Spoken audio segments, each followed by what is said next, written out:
आ गए आप लोग। तो चलिए आज हम शुरू करते हैं अपना पहला याद करने का मतलब पहला वीडियो, जो कि है कॉर्पोरेट एंड अदर लॉ का प्रीलिमिनरी चैप्टर। जी हाँ, इसमें जो है सिर्फ 2 ही सेक्शंस है और यह बहुत ही इम्पोर्टेंट है, क्योंकि इसमें आपको मेन जो बेस है ना, वो यही एक तरह से कह सकते हैं। मतलब कॉर्पोरेट एंड अदर लॉ का जो मेन सभी चैप्टर का बेस, मतलब क्योंकि डेफिनेशन इसी में दिए हुए हैं। इसमें 2 सेक्शन है, एक सेक्शन 1 और एक सेक्शन 2। तो सेक्शन 1 जो है वह कहता है 4 चीजों के बारे में। इसको हटाते हैं। सेक्शन 1 कहता है 4 चीजों के बारे में। कौन कौन से 4 चीज? पहला शॉर्ट टाइटल, दूसरा एक्सटेंट, तीसरा जो है वह है कमिटमेंट और चौथा जो है वह है एप्लीकेशन। तो शॉर्ट टाइटल का हम समझते हैं, मतलब शॉर्ट टाइटल कह सकते हैं जैसे एक बहुत बड़े चीजों को नाम के थ्रू जान लेना। मतलब जैसे कि कंपनी जो होती है, जो बहुत बड़ी बड़ी कंपनियां होती है, उन सब का एक नाम दिया जाता है ना, जो ताकि लोग पहचाने हाँ कि वो लॉ के अंदर, मतलब एक्ट के अंदर बहुत सारे लॉ है। तो हम सभी को अलग अलग इंडिविजुअली नाम से तो नहीं बुलाएंगे, जैसे प्रीलिमिनरी और इनकॉर्पोरेशन, मतलब जो भी लॉ वगैरह का नाम होता है सबको अलग अलग तो बुलाएंगे नहीं। इसलिए सबको एक शॉर्ट टाइटल में, मतलब एक एक्ट के नाम से जाना जाता है, जिसका नाम है कंपनीज एक्ट। और कंपनीज एक्ट 2013, क्योंकि यह 2013 में लास्ट बार अपडेट हुआ था। इससे पहले भी था, मुझे डेट याद नहीं है, शायद 1956 कंपनीज एक्ट 1956, और इससे पहले तो होंगे ही। तो अभी का जो अपडेटेड है वह है कंपनीज एक्ट 2013। मतलब इसका शॉर्ट टाइटल जो है यह लॉ का, इसका कंपनीज एक्ट 2013 है।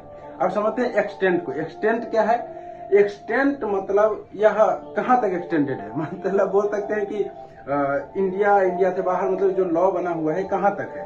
तो यह होल ऑफ इंडिया है, मतलब यह पूरे भारत में लागू है। यह कंपनीज एक्ट 2013 पूरे भारत में लागू है।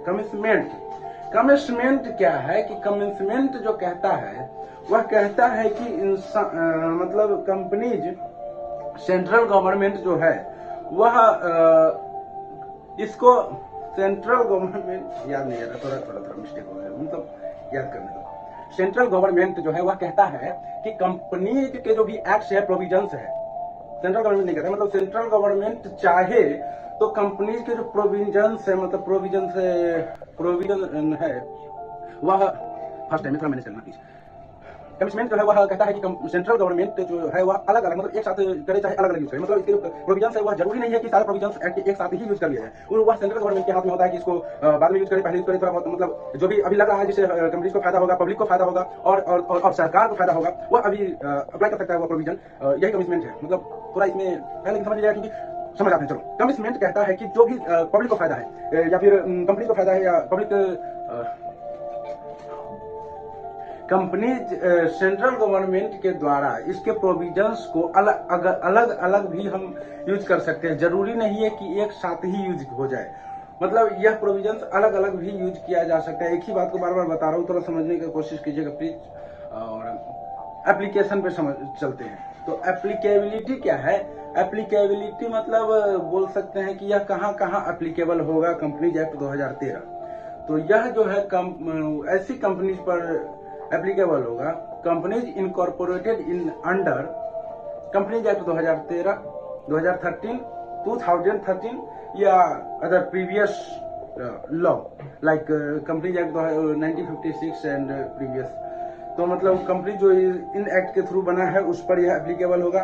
दूसरा, इंश्योरेंस कंपनी, बैंकिंग कंपनी जो कि इलेक्ट्रिसिटी सप्लाई या प्रोड्यूसिंग या इस समय जो काम करता है वह वैसी कंपनी, या फिर ऐसी कंपनी जो किसी स्पेशल एक्ट के थ्रू बनाया गया है, या फिर ऐसी कंपनी जो ऐसी एंटिटी जो कि सेंट्रल गवर्नमेंट के नोटिफिकेशन के द्वारा बनाया गया है।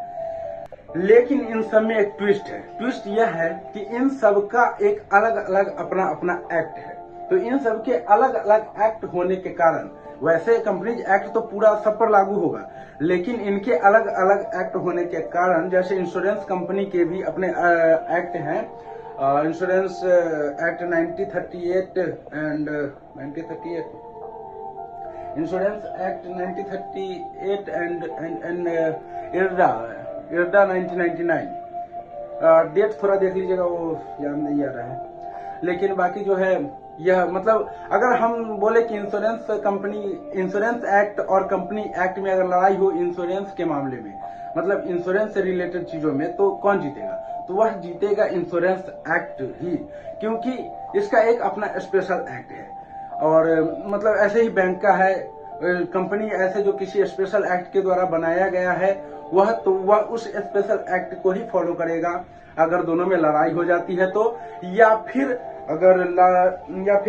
जो एंटिटी सेंट्रल गवर्नमेंट के नोटिफिकेशन द्वारा बनाया गया है, और अगर सेंट्रल गवर्नमेंट अपने अकॉर्डिंग कुछ नोटिफिकेशन जारी करती है कि इस कंपनी को यह फॉलो करना पड़ेगा, इसको यह फॉलो करना पड़ेगा, तो वही फॉलो करना पड़ेगा। तो यही था सेक्शन 1 प्रिलिमिनरी चैप्टर का। आप लोगों को कैसा लगा कमेंट जरूर कीजिएगा। और इट्स माय फर्स्ट टाइम, मुझे कॉन्फिडेंस नहीं आ रहा है, थोड़ा कॉन्फिडेंस के लिए थोड़ा तारीफ कर दीजिएगा। और आई विल ट्राई थोड़ा और अंडर कॉन्फिडेंस लाऊं और थोड़ा अच्छे से तैयारी करके ही मैं अगली बार आऊं।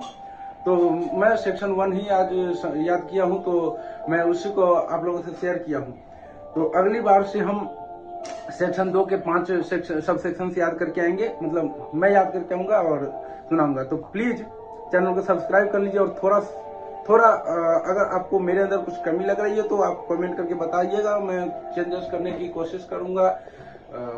बाकी यह मेरा फर्स्ट टाइम है किसी सब्जेक्ट को लेकर के पढ़ने और पढ़ाने के मामले में, तो प्लीज सपोर्ट मी। धन्यवाद।